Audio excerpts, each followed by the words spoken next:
Peace. Welcome back. Secret House Against Tokyo-based hip-hop art and culture conversations. Largely underground, independent, avant-garde, abstract, experimental hip-hop reviews. I don't like to call it reviews, more like conversations, you know what I mean? Yeah. Actually, I actively avoid trying to call them reviews because I just don't want to kind of be in that same ecosystem of people that do that. But anyways, man, today we're back, me and Jet. Per usual, and we got the homie Geno with us today, so hopefully we introduce a little bit of new flavor and opinions to these next 4 albums that we're going to do. Right now, we're about to get into the... hit the like, subscribe, bell for notifications, comment, all that good stuff. You know, join the Discord. Also, pay attention to people that we rock with. Noname Book Club, Caltrops Press, Sonic Cloth, and the Rap Music Plug podcast is something we liked as well. I've been in their Discord lately, and it's real fun. They got a lot of strong, really dope people in there. Also, Geno is I don't know. I don't think we need to kind of introduce him as an artist or anything like that, but Melatonin, you know what I mean? Yeah, Melatonin, the band, is what we're working with. I got a lot of solo material as well. Okay, bet. I'll put the link in the. I'll put the link in the notification in the little, not the in the notification. I'll put the link in the doodly doo, the thing at the bottom where you get all the other information from. Word. But yeah, today CRIMEAPPLE's collaborative album with CRIMEAPPLE, who is a prolific New York rapper, MC, artist with hella projects going back to 2017. Has got together with the producer extraordinaire Preservation, who is a prolific producer, and I think that it might be safe to say that Preservation has got a potential top 5 album of the decade right now in his last collaboration with Billy Woods. I think that's fair to say. To me, that feels like Billy Woods' magnum opus. Oh, absolutely. Yeah, people might say something different, but he's also done like Dr. Yenlo. He's worked with everybody who's really dope, and this time he's with CRIMEAPPLE. The album is called El Leon. 11 songs, 26 minutes. It dropped at the end of January 26th. And what we like to do to get into it, just to let you guys know a little bit of perspective that we have for these artists, is to tell you how we know these artists. So let's go ahead and start off with Jet. How do you know CRIMEAPPLE? First time with CRIMEAPPLE. How about you, Geno? First time. Glad I got hip to it. Okay, yeah, CRIMEAPPLE. I've known of CRIMEAPPLE for a few years, maybe going back to, I think he did something with Muggs. Also, he had features on. It's not your first time. You heard him on like Supreme Blientel. Heard him on stuff. He's on, but first like project, right? Gun, stuff like that. He was on like Supreme Blientel, a couple other joints too. But he's been around and holding it down for probably like close to a decade at least, I think. I don't know. This is my first time, I think, really sitting down seriously with the music and trying to inspect it for its values, other than just being like, oh, this is a dope New York rapper cat that's in the same lane as a lot of other dope New York rapper cats, because that's kind of how I took him as before. Yeah. But Preservation, how do you know Preservation? Just from this project right here. Okay. I'll make my comments as we go through about the music you made. But okay. Well, Preservation is super dope. Yeah, it's been super dope. Didn't he do the song on the Woo meets indie culture or whatever with like Dell and Aesop Rock? He might have been the producer on that shit. But yeah, Preservation, super dope. Been a fan for a long time. Easily one of the more talented producers in the kind of sample-based hip-hop space. Well, okay, now that y'all know that how we know these folks, let's get into the general thoughts of the album. Who wants to start it off first and foremost? What do you guys like? Well, which song? The album generally. That's kind of how we do it. Like general thoughts, and then we'll sprinkle in. Okay, no. Before we get started, let me tell you how I kind of go about these things. People always got the top 5 lists and things like that, right? So the way I kind of look at it is, people are debating that stuff, but they have different criteria. Mm-hmm. So I think it's important to kind of establish some criteria, especially even like when breaking it down. Like, so I think like one aspect of what makes music good is the voice, like maybe the artist's voice. Sure. So they might not be the most lyrical, but if the voice is right, it's gonna come off. Voice goes a long way. Yeah. So I think about that. I think style. So the style can be how the rhyme schemes they use, the rhyme patterns. Maybe the delivery, things like that. The style they have. Then there's like just the beat. The beat can carry it a lot if it's not the greatest written thing. Yeah. So I mean, there's a couple more, but basically the beat, the style, the voice. I think, as far as those are concerned, you can get a lot of understanding of how good people are in comparison when you kind of break it down in that way. So I want to go about it that way as we go through them. So CRIMEAPPLE in general, I think voice. I'm gonna give him a 3 out of 5. He got a distinct voice. It's kind of distinct. Yeah, I think I like the mix of the Spanish in there, though. I really do. I thought he was a white cat. I mean, I knew he was like Muggs, but for some reason I thought he was a white cat because he looked like an Irish cat, like but he's white passing. He's like he's white passing, but he's a Colombian American. Like his people are from Colombia, and I think they immigrated to the United States. After he was born, or before he was born, or something like that. But yeah, he's a Colombian cat. I do enjoy the Spanish aspect of it. In fact, I think that it's a big part of the reason I like this album because with a producer like Preservation, he has such an incredible ear for connecting artists to their roots with his kind of like wide sample base. And I've always kind of thought that he was dope, but it really was punctuated on Ethiops, where it was just like, damn, he's pulling all of these things, like these like Ethiopian drums and all these drums from other different parts of African diaspora.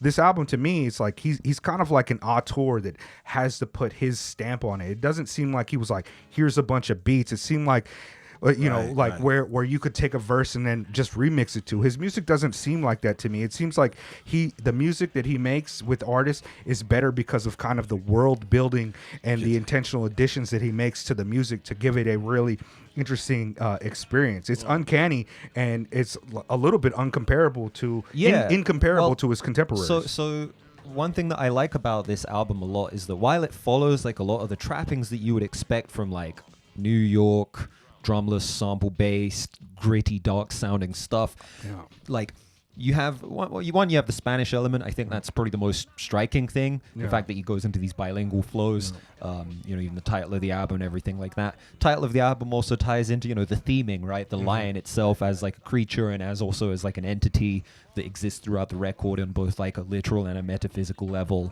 Lion versus panther hunting methods.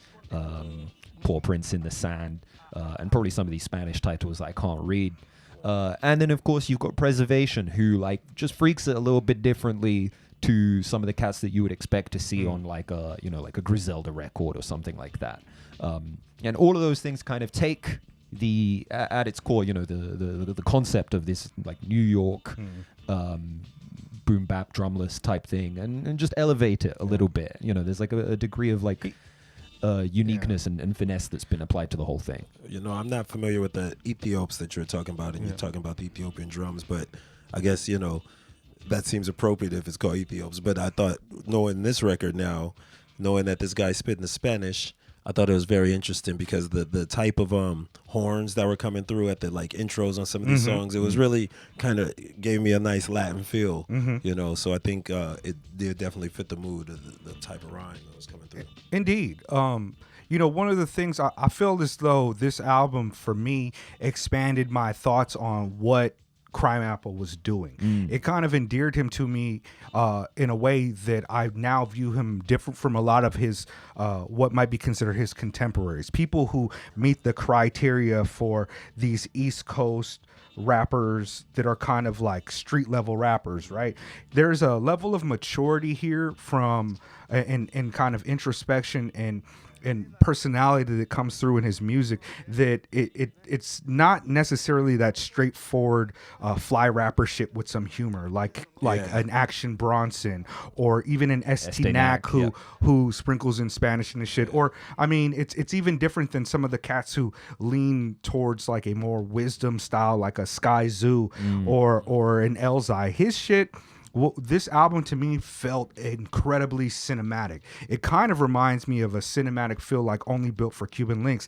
The tail end of the album where he gets a little bit more kind of personal and let you know, that's where I find like this is where the moments start to seem really special to me because I think like he's like one of those MCs who's like on the verge of being outside of the goon maneuvers. He mostly talks about like shit that he did in past tense, but as you get towards the album, he's grown and the street tales benefit from his wisdom, and he don't really goof around on that shit. He gives you a lived experience, and then he gets to the end and he's just like, yo, like I've came a long ways, and no matter what, I don't care about your top 5 bullshit or whatever, but I'm right now.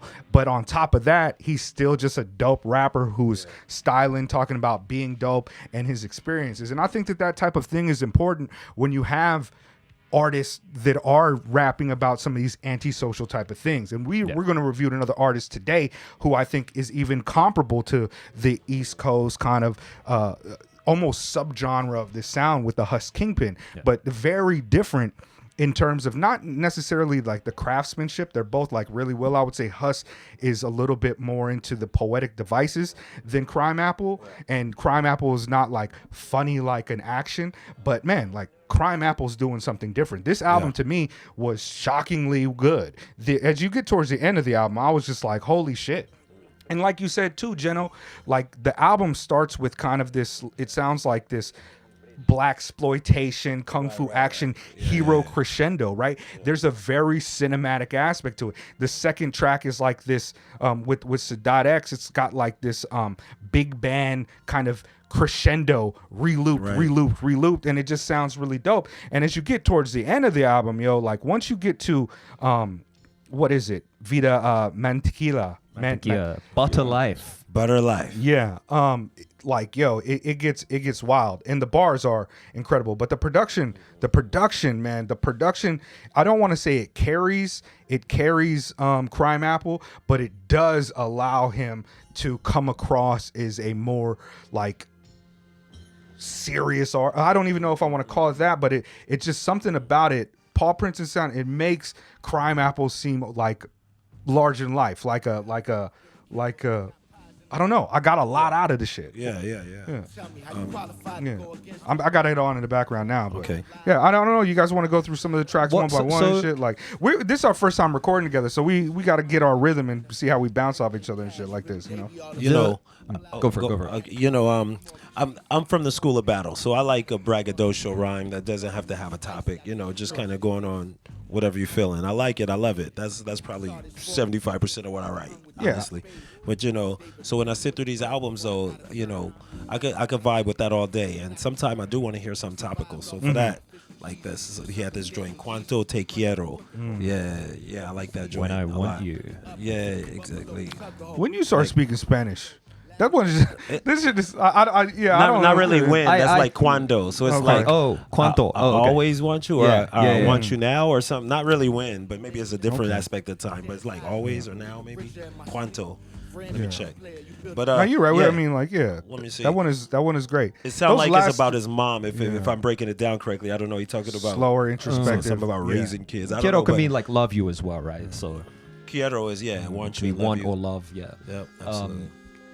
I mean, that's also like a really fun element, especially in the opening half of the album. It has that like Chicano, like Rasquachismo element to it, where it's kind of big and blown up. It's got that real like working class Chicano magic realism kind of thing going on. How much I love you. That's what it is. How much I love you. There you go. Cuanto. Yeah, like how much is something. That's right. Okay, that's right. And the way that the album kind of, as it progresses, it takes on like a slightly more austere and slightly more serious. I mean, the last three tracks, kind of a bit more introspective, darkens a little bit. But like the transition is very neat. Like I think the sequencing on this album is also like really excellent. Yeah.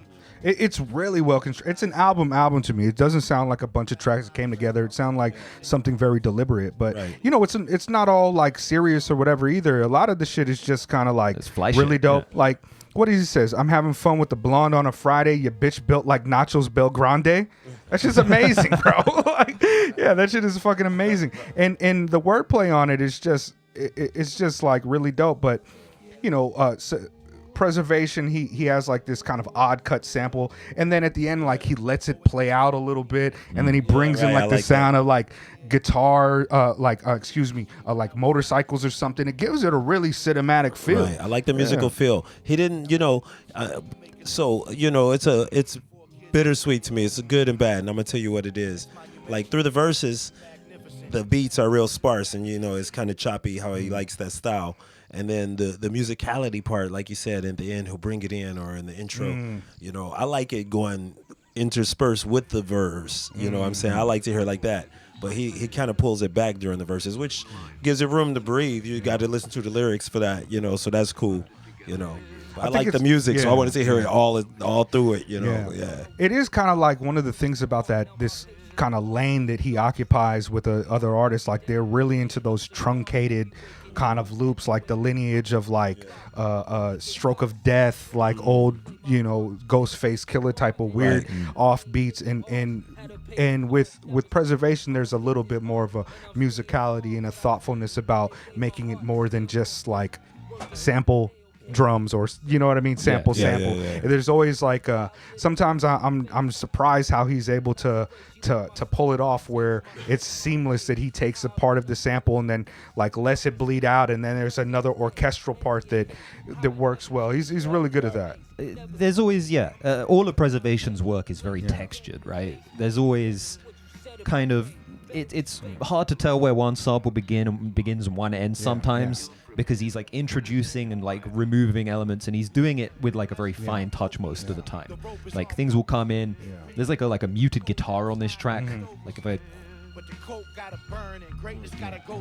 and like at a first glance, you know, if you're on the train or whatever, like you're not gonna hear that until you go and kind of run it back. The production rewards repeated listens. Like it does. It started on my second listen. I was like, oh shit, this is actually. When I was playing it at the house and, you know, just chilling and kind of listening to it, I was like, this is dope. But when I had it on the headphones on the train, I was like, what? I was like, that's crazy right there. That's that high level, that high tier production value that I was looking for. Just imagining like an old Japanese lady sat in the seat next to you on the Yamanote line. Actually, I had this like really old lady that was smiling at me last night because I was like head bombing, and she was like, oh, I see you having a good time, and I was like, that's right, bitch. Sorry, old lady, but it was dope. Like, you know, the thing about it too is it's not just the production, like the rhyme styles and kind of the jokes and the seriousness and his experiences, and he just be saying some dope shit like adored by a nation you rap about but can't flourish in, something, but my features look Bolshevik. From Buckingham Palace to the plains of Siberia, in the motherland, I'm Victor Von Doom in Latveria. Fucking bars all over the place. Consumed by my demons, I'm immune to the treason. Shit is cool. I got a couple wounds that been bleeding. Everybody despondent.